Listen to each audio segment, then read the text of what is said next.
I'm not going to defend his behavior. In my view, the behavior was despicable. You don't treat women like that. You just don't. He beats the real serious charges in the case. And I think it's totally on the government. If they would have charged him with domestic violence or domestic abuse, whatever, after we saw that videotape of how he beat up Cassie in the hotel room by the elevators, we all saw it. I'm not talking out of turn. We saw it. But they would have had a lot better shot because it was in video right before. I mean, there's no question about that. They overreached and they got screwed. So what'd they do? They wasted taxpayers' money. They wasted a lot of time and they lost. Hey everyone, welcome to another Sit Down with Michael Franzese. Hope everybody is doing well. All is very good, very blessed on this end. As always, my friends, all the praise, honor, glory, and thanksgiving goes to our God for that. Well, you can see I'm not in my studio. I happen to be in Sydney, Australia. We finally made it here. We had a rough trip coming. The plane that we were on had to make a U-turn, go back to the original airport in Los Angeles, and then finally we left 12 hours later. The weather was rough here. It's beautiful today. Well, we finally made it here. Most of you know I had some issues with getting my visa and all of that stuff, but we got a great tour coming up in Sydney and Melbourne. Got a number of dates. We got lunches and dinners. And listen, I love it here in Australia. It's probably my 5th or 6th visit over the last 10 years. It's always been great. So here we are. But so much is happening today. I had to jump on and talk about it. I know you like my perspective. At least some of you do. You enjoy what I have to say. Others want to argue with me. That's fine. That's what it's all about. But two things that are going on that are important. Number one, Trump's big, beautiful bill was passed by the Senate, and obviously now it's going through the House. I don't know what the outcome is going to be. That's for another day. Right now, we're going to talk about the Diddy case. You probably know by now the jury has spoken. He was acquitted on 3 of the 5 counts that he was facing. He was acquitted on the 3 most serious accounts, one being the RICO and the other 2 being sex trafficking. Those were the most serious. One of them could have been a life sentence, the RICO, and the other 2 up to 20 years. So he beat those 2, and he was convicted of 2 counts of prostitution. It was a violation of the Mann Act, transporting prostitution. So he did well. He absolutely did well. There's no question about it. With all the fanfare around this case, with all the money the government spent, with all the media on top of it, he did well. He's not going to spend the rest of his life in prison. I think these counts, they carry up to 10 years. I doubt that he'll get 10 years. He's a first-time offender. In the federal system, they sentence by guidelines, and his guidelines will probably be pretty good. My guess, and I'm guessing, is he's going to do between 5 and 10 years. That's what I believe. It might be less. I don't know. But that's my thoughts on it right now. And again, we're not inside the courtroom. We're outside, and we get our accounts from the media, from other people talking. We don't see what actually is going on. We don't hear the arguments from the attorneys on both sides. But my best guess right now, 5 to 10 years. We'll see. But let's go back to the dynamics of the case. If you follow me, I've said it both on my platform and on others, on television, every place else I was interviewed. I didn't understand the RICO. I said, this is not a RICO case. I know RICO. I had 3 RICO indictments, 2 federal, 1 brought on by Giuliani that I beat, 1 state that I beat, and of course, I had the 1 RICO that I pled guilty on and went to jail for. You all know that, don't have to be redundant. So I really understand the statute. I'd had to defend it several times. I didn't see RICO here. Let's go back to the origin of RICO for a moment. The RICO statute was created to go after organized crime, specifically the Mafia Cosa Nostra. No doubt about it. Okay, that's what it was created for. It was back in 1970. It wasn't really put into use until Giuliani got a hold of it and started to use it very effectively. That's what it was intended for.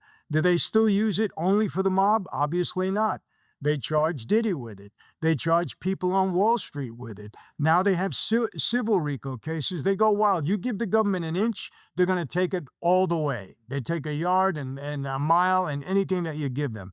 So they use the RICO statute. Our president now, Donald Trump, was charged with RICO. I didn't get it there either. But the Diddy case, I don't get even more. He was the lone defendant. Normally, in a RICO case, you have multiple defendants. One of the theories could have been that all of the co-conspirators with him copped a plea with the government, agreed to testify, and they were unindicted co-conspirators as part of the RICO, but they weren't actually charged. So, but I still didn't get it. It wasn't a RICO indictment. The government overreached. No question about it. And I've said this all along. Why did they overreach? Well, sometimes the Southern District is allegedly the most elite federal district in the country.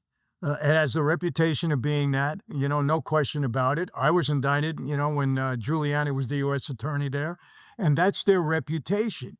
Sometimes they think that just by their clout alone and just by the multitude of charges that they put against someone that they're going to win. But let me tell you something. Jurors today are a little bit more sophisticated, a little smarter, and they don't just buy into the government automatically. They don't. They are watching the government over the past several years, and there's a lot of people in the government that just don't carry themselves well. They lie straight out. We know on the political level what happens. We've seen it in the FBI. We've seen it in a lot of different places. A lot of people are not pro-law enforcement anymore, which means that the government really has to prove their case beyond a reasonable doubt. It's not cut and dry anymore. It's really not. The government doesn't have that credibility where they think they can just go charge somebody and then they're going to win the case based upon the media and the ugliness sometimes, the way the case looks. A case can look real bad, but it has to be proven beyond a reasonable doubt. You have to have the evidence. Obviously, they didn't have it. And I said from day one, this isn't a RICO matter. There's no real pattern of racketeering. There's not a criminal enterprise. They tried to call all the bad boy records a criminal enterprise. Of course, it's not. It was a legitimate business in many ways. So he beats the real serious charges in the case. And I think it's totally on the government. If they would have charged him with domestic violence, or domestic abuse, whatever, after we saw that videotape of how he beat up Cassie in the hotel room by the elevators, we all saw it. I'm not talking out of turn. We saw it, but they would have had a lot better shot because it was in video right before. I mean, there's no question about that. But anyway, they overreached and they got screwed. So what'd they do? They wasted taxpayers' money. They wasted a lot of time and they lost. Now, one of the things that probably did come out of this, look, I'm not going to defend his behavior. In my view, the behavior was despicable. You don't treat women like that. You just don't. All this kind of stuff. You just don't do it. And it was despicable behavior. So was he hurt in that regard? He's done 10 months in jail. He spent millions of dollars on his defense. No question about it. My guess, at least 10 million on that case. These lawyers are not cheap. Half of them asked for $1 million retainers just to get involved in the case. He had a slew of attorneys. So, and I think this dirtied him up quite a bit. How it'll affect him in the future, I don't know. We'll see. I mean, are people still going to run to him? He's still got a lot of money. He's a wealthy guy. I don't know. But, one of the things that really hurt him in the case is that, Cassie, she still loved the guy. She said it on the stand. I love this guy. She willingly went to these freak-offs. She got paid $20 million to keep quiet afterwards. Maybe if she would have got $30 million, she would have never testified against him, because I understand there was a dispute about another $10 million that she wanted. She wanted 30, he gave her 20. She becomes a witness later on. And I understand she was a good witness. She told the truth from what I was told. Again, I wasn't in the courtroom. So I think that could have hurt him a lot. The fact that the jury said, hey, okay, maybe he didn't treat her right, but that's not what he's being charged with really here. What he's being charged with is sex trafficking. And she was a willing participant in the freak-off. She said it. She may not have liked it every moment, but she said she wanted to do whatever she had to do to please him. So the jury's looking at it, well, she wasn't really forced into this. She agreed to go along with it. She said she was in love with him. I don't know. I had that fella Sheree on, the exotic dancer that was paid to come in and have sex with Cassie in front of Diddy. Come on. Who agrees with any of this stuff? It's outlandish. It's terrible. But even he said he didn't witness any violence. He wasn't forced into doing anything. Cassie was willing to sit down with him or lay down with him, whatever they did, and have sex. So, it was a tough charge to prove when the witnesses coming on saying, "Yeah, I wanted to do it." And it was both witnesses. I think the other one's name, I forget her name. But the two ladies that testified against him said the same thing. So it was very tough. This is what happens when the government overreaches, when they want to just pile on the charges, thinking, hey, let me throw enough charges against them and something's going to stick. In my RICO case, okay, I don't think I was guilty of RICO, neither did the jury. My jury was out. I was one of the lead defendants. It was me and Jimmy Rotundo. You probably know who he is. Poor guy is gone now. We were the lead defendants. The jury was out, I think, 6 or 7 days. And when the jury came back and we polled them, they said, Michael, we acquitted you in the first hour of the first day. That's how weak the case was. But they threw me into it. I had to spend several weeks. I had to spend millions of dollars on defending myself. That's what the government does at times. They overreach. Instead of just charging somebody with what you believe they actually did, don't keep throwing stuff against the wall, hoping that it's going to stick, or thinking because you're the U.S. Attorney's Office in the Southern District that the jury's going to buy into anything. Those days are gone. They're gone. They don't do that anymore. I'm telling you, because the government has screwed themselves by being so dishonest. And nobody believes them 100% anymore. The government now has the burden of proof, a big time. They've always had the burden of proof, but now they have the burden of credibility besides, because they don't have it anymore. And that's the way it goes. And I think, look, this case should teach them something. Now, the other thing is, Diddy, after doing 10 months in jail, was hoping that he'd get out on bail. The judge denied the bail. The government came forward and said, he's still a danger. He's still violent. We've seen it on the video. Other people have said he's used violence. So they used that as the reason to have him remain with no bail. So he's going to be there until sentencing. Sentencing will probably be in 60 to 90 days.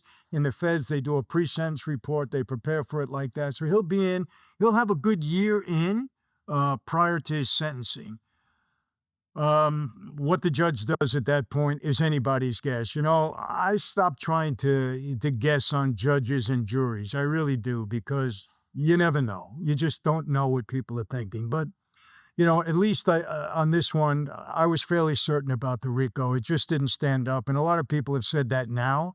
It just didn't hold water. So that's what happened. Diddy, I think he's got to be very thankful. He's get on his knees and thank God tonight, because he could have spent the rest of his life in jail, or he could have spent at least up to 20 years had the jury bought into even one of those other counts. Could have done it. But I think he's got to be pretty happy right now. His family's got to be happy. And listen, I am for this, people. I got to tell you this. I do not like to see the government overreach. We have a system. Some people have been negative on me on this, but I am 100% against the death penalty. I think it should be abolished. Now, why do I say that? You may say, come on, Michael, such heinous crimes, these people, they deserve to die. And you know what? Maybe you're right. There's some despicable people out there that have done such heinous crimes. Maybe they do deserve to die. They don't deserve to live. But you know what? The government makes mistakes. I am sorry. The government frames people. Over 200 people on death row were released as a result of DNA evidence. It shows that they were unfairly prosecuted. There was prosecutorial misconduct. These were innocent people that would have been put to death. And in a civilized government, you can't do that. You can't even make one mistake. One mistake. So with respect to that, abolish the death penalty. And let me tell you something. I think sometimes people think that life in prison, in solitary or in a high-level institution is like a walk in the park. It's not.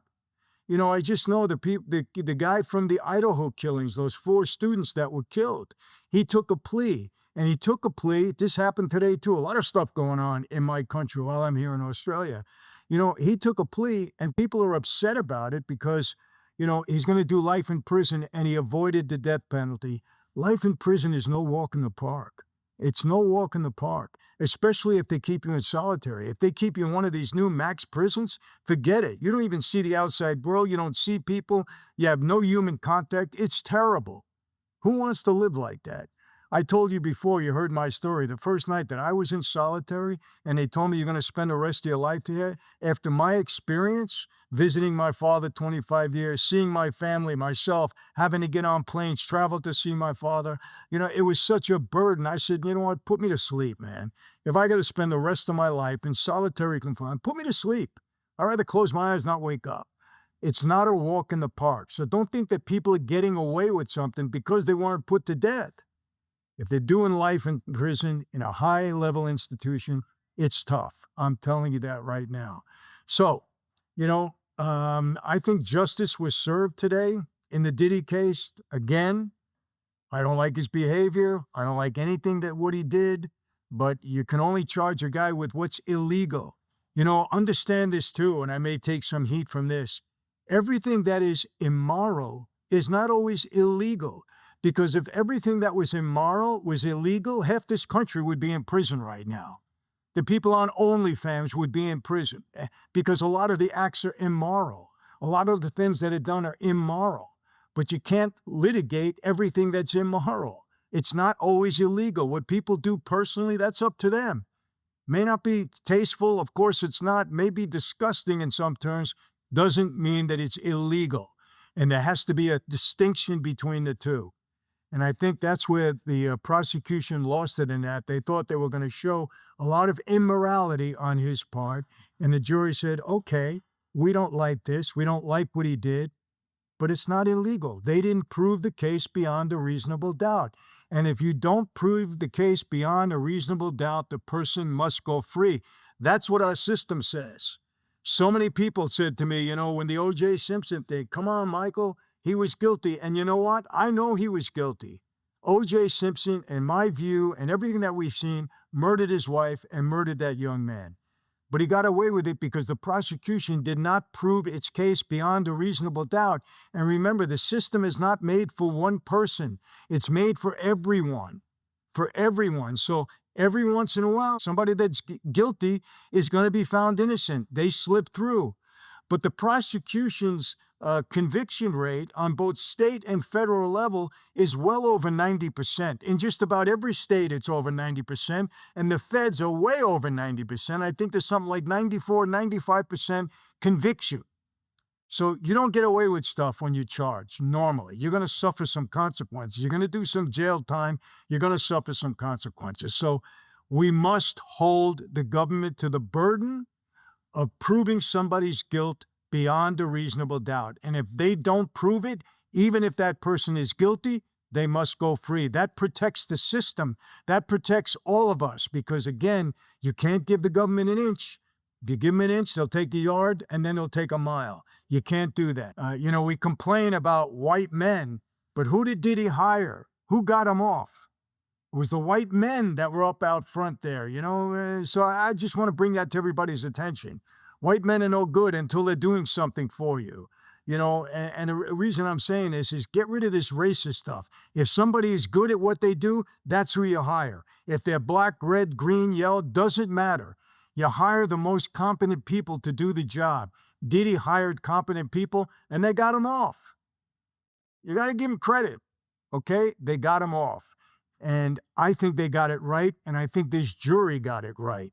So for those of you out there that are saying, oh, come on, this conduct was despicable, it might have been, but was it illegal? The jury said no, and I think they got it right. So don't complain.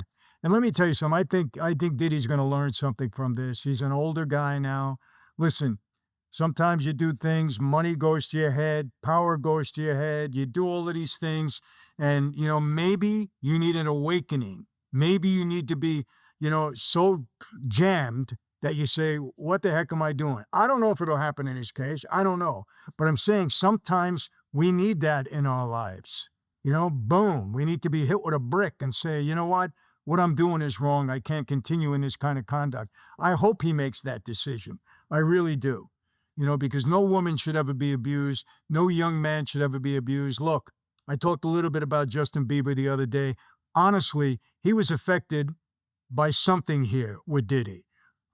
He never came out and said Diddy abused him. He said he was disappointed in Diddy, but he never said anything. But I think Diddy's effects were kind of far reaching. People got hurt. They really did. And it was wrong, 1000% wrong. So hopefully he learns from this.